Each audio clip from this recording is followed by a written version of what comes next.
तीसरा अध्याय गजेंद्र के द्वारा भगवान की स्तुति और उसका संकट से मुक्त होना। श्री सुखदेव जी कहते हैं, परीक्षित, अपनी बुद्धि से ऐसा निश्चय करके गजेंद्र ने अपने मन को हृदय में एकाग्र किया और फिर पूर्व जन्म में सीखे हुए श्रेष्ठ स्तोत्र के जप द्वारा भगवान की स्तुति करने लगा। गजेंद्र ने कहा, जो जगत के मूल कारण है और सबके हृदय में पुरुष के रूप में विराजमान है एवं समस्त जगत के एकमात्र स्वामी है, जिनके कारण इस संसार में चेतनता का विस्तार होता है, उन भगवान को मैं नमस्कार करता हूँ, प्रेम से उनका ध्यान करता हूँ। यह संसार उन्हीं में स्थित है, उन्हीं की सत्ता से प्रतीत हो रहा है, वे ही इसमें व्याप्त हो रहे हैं और स्वयं वे ही इसके रूप में प्रकट हो रहे हैं। यह सब होने पर भी वे इस संसार और इसके कारण प्रकृति से सर्वथा परे हैं। उन स्वयं प्रकाश, स्वयं सिद्ध सत्तात्मक भगवान की मैं शरण ग्रहण करता हूँ। यह विश्व प्रपंच उन्हीं की माया से उनमें अध्यस्त है। यह कभी प्रतीत होता है तो कभी नहीं, परंतु उनकी दृष्टि ज्यों की त्यों एक सी रहती है। वे इसके साक्षी हैं और उन दोनों को ही देखते रहते हैं।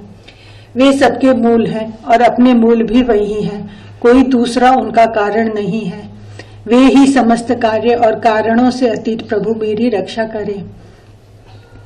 प्रलय के समय लोकपाल और इन सबके कारण संपूर्ण रूप से नष्ट हो जाते हैं। उस समय केवल अत्यंत घना और गहरा अंधकार ही अंधकार रहता है, परंतु अनंत परमात्मा उससे सर्वथा परे विराजमान रहते हैं। वे ही प्रभु मेरी रक्षा करें। उनकी लीलाओं का रहस्य जानना बहुत ही कठिन है। वे नट की भांति अनेकों वेश धारण करते हैं। उनके वास्तविक स्वरूप को न तो देवता जानते हैं और न ऋषि ही, फिर दूसरा ऐसा कौन प्राणी है जो वहां तक जा सके और उसका वर्णन कर सके। वे प्रभु मेरी रक्षा करें। जिनके परम मंगलमय स्वरूप का दर्शन करने के लिए महात्मा गण संसार की समस्त आसक्तियों का परित्याग कर देते हैं, महात्मा गण संसार की समस्त आसक्तियों का परित्याग कर देते हैं और वन में जाकर अखंड भाव से ब्रह्मचर्य आदि अलौकिक व्रतों का पालन करते हैं तथा अपने आत्मा को सबके हृदय में विराजमान देकर स्वाभाविक ही सबकी भलाई करते हैं। वे ही मुनियों के सर्वस्व भगवान मेरे सहायक हैं। वे ही मेरी गति है, न उनके जन्म कर्म है और न नाम रूप। फिर उनके संबंध में गुण और दोष की तो कल्पना ही कैसे की जा सकती है। फिर भी विश्व की सृष्टि और संहार करने के लिए समय समय पर वे उन्हें अपनी माया से स्वीकार करते हैं।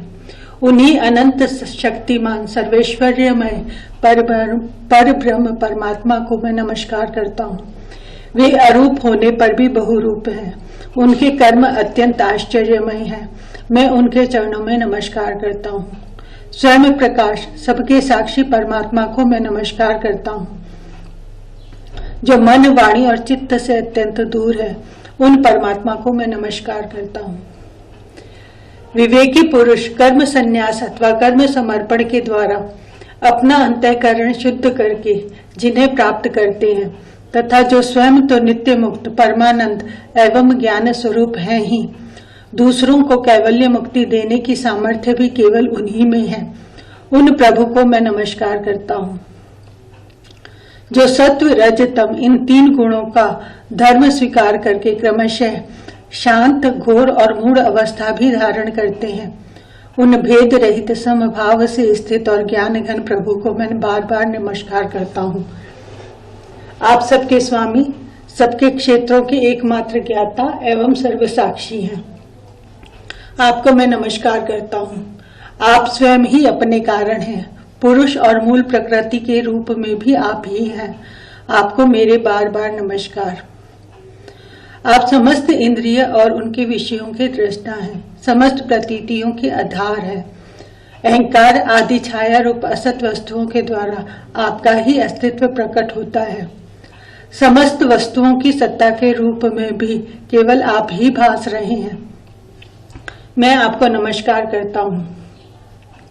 आप सबके मूल कारण हैं, आपका कोई कारण नहीं है, और कारण होने पर भी आप में विकार या परिणाम नहीं होता, इसलिए आप अनोखे कारण हैं। आपको मेरा बार बार नमस्कार।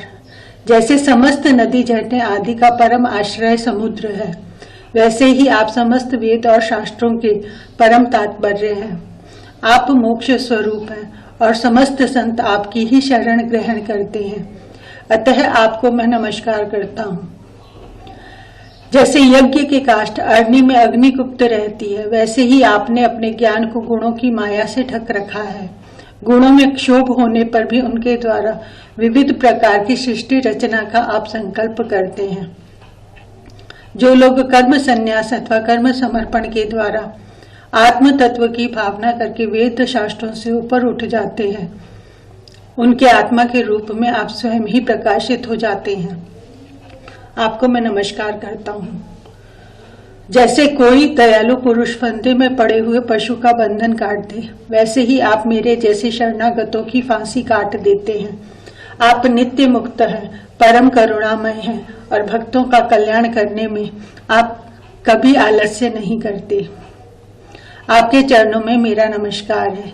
समस्त प्राणियों के हृदय में अपने अंश के द्वारा अंतरात्मा के रूप में आप उपलब्ध होते रहते हैं। आप सर्वैश्वर्य पूर्ण एवं अनंत है। आपको मैं नमस्कार करता हूँ। जो लोग शरीर, पुत्र, गुरुजन, गृह, संपत्ति और स्वजनों में आसक्त हैं, उन्हें आपकी प्राप्ति अत्यंत कठिन है, क्योंकि आप स्वयं गुणों की आसक्ति से रहित हैं। जीवन मुक्त पुरुष अपने हृदय में आपका निरंतर चिंतन करते रहते हैं। उन सर्वैश्वर्य पूर्ण ज्ञान स्वरूप भगवान को मैं नमस्कार करता हूँ। धर्म, अर्थ, काम और मोक्ष की कामना से मनुष्य उन्हीं का भजन करके अपनी अभिष्ट वस्तु प्राप्त कर लेते हैं। इतना ही नहीं, वे उनको सभी प्रकार का सुख देते हैं और अपने ही जैसा अविनाशी पार्षद शरीर भी देते हैं। वे ही परम दयालु प्रभु मेरा उद्धार करें। जिनके अनन्य प्रेमी भक्तजन उन्हीं की शरण में रहते हुए उनसे किसी भी वस्तु की, यहाँ तक कि मोक्ष की भी अभिलाषा नहीं करते, केवल उनकी परम दिव्य मंगलमयी लीलाओं का गान करते हुए आनंद के समुद्र में निमग्न रहते हैं। जो अविनाशी, सर्वशक्तिमान, अव्यक्त, इंद्रियातीत और अत्यंत सूक्ष्म है, जो अत्यंत निकट रहने पर भी बहुत दूर जान पड़ते हैं, जो आध्यात्मिक योग अर्थात ज्ञान योग या भक्ति योग के द्वारा प्राप्त होते हैं, उन्हीं आदि पुरुष अनंत एवं परिपूर्ण परब्रह्म परमात्मा की मैं स्तुति करता हूँ। जिनकी अत्यंत छोटी कला से अनेकों नाम रूप के भेदभाव से युक्त ब्रह्मा आदि देवता, वेद और चराचर लोकों की सृष्टि हुई है।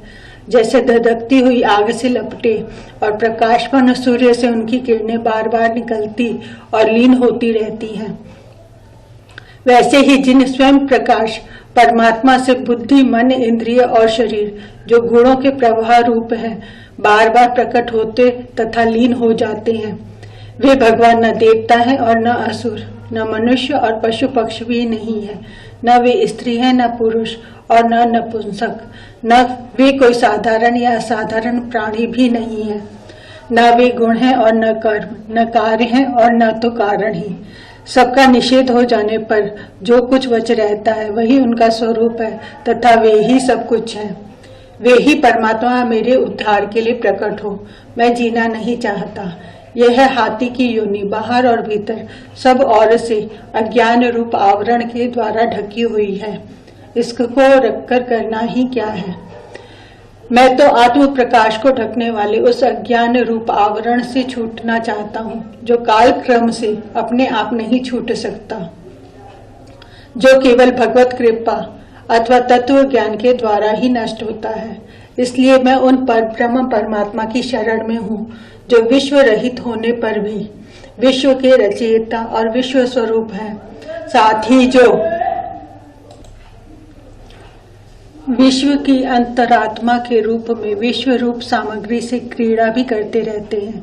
उन अजन्मा परम पद स्वरूप ब्रह्म को मैं नमस्कार करता हूँ। योगी लोग योग के द्वारा कर्म वासना और कर्म फल को भस्म करके अपने योग्य शुद्ध हृदय में जिन योगेश्वर भगवान का साक्षात्कार करते हैं, उन प्रभु को मैं नमस्कार करता हूँ। प्रभु, आपकी तीन शक्तियाँ सत्व, रज और तम के राग आदि वेग असह्य हैं। समस्त इंद्रियों और मन के विषयों के रूप में भी आप ही प्रतीत हो रहे हैं। इसलिए जिनकी इंद्रियां वश में नहीं है, वे तो आपकी प्राप्ति का मार्ग भी नहीं पा सकते। आपकी शक्ति अनंत है। आप शरणागत वत्सल हैं। आपको मैं बार बार नमस्कार करता हूँ। आपकी माया अहम बुद्धि से आत्मा का स्वरूप ढक गया है। इसी से यह जीव अपने स्वरूप को नहीं जान पाता। आपकी महिमा अपार है। उन सर्वशक्तिमान एवं माधुर्य निधि भगवान की मैं शरण में हूँ। श्री सुखदेव जी कहते, परीक्षित, गजेंद्र ने बिना किसी भेदभाव के निर्विशेष रूप से भगवान की स्तुति की थी। इसलिए भिन्न भिन्न नाम और रूप को अपना स्वरूप मानने वाले ब्रह्मा आदि देवता उसकी रक्षा करने के लिए नहीं आए। उस समय सर्वात्मा होने के कारण सर्वदेव स्वरूप स्वयं भगवान श्री हरि प्रकट हो गए। विश्व के एकमात्र आधार।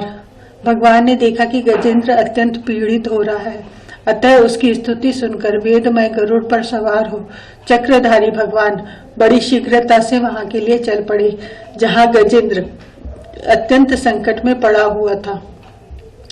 उनके साथ स्तुति करते हुए देवता भी आए।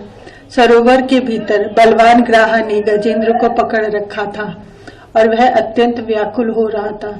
जब उसने देखा कि आकाश में गरुड़ पर सवार होकर हाथ में चक्र लिए भगवान श्री हरि आ रहे हैं, तब अपनी सूंड में कमल का एक सुंदर पुष्प लेकर उसने ऊपर को उठाया और बड़े कष्ट से बोला, नारायण जगत गुरु भगवान, आपको नमस्कार है। जब भगवान ने देखा कि गजेंद्र अत्यंत पीड़ित हो रहा है, तब वे एक बार ही गरुड़ को छोड़कर कूद पड़े और कृपा करके गजेंद्र के साथ ही ग्राह को भी बड़ी शीघ्रता से सरोवर से बाहर निकाल लाए। फिर सब देवताओं के सामने ही भगवान श्री हरि ने चक्र से ग्राह का मुंह फाड़ डाला और गजेंद्र को छुड़ा लिया।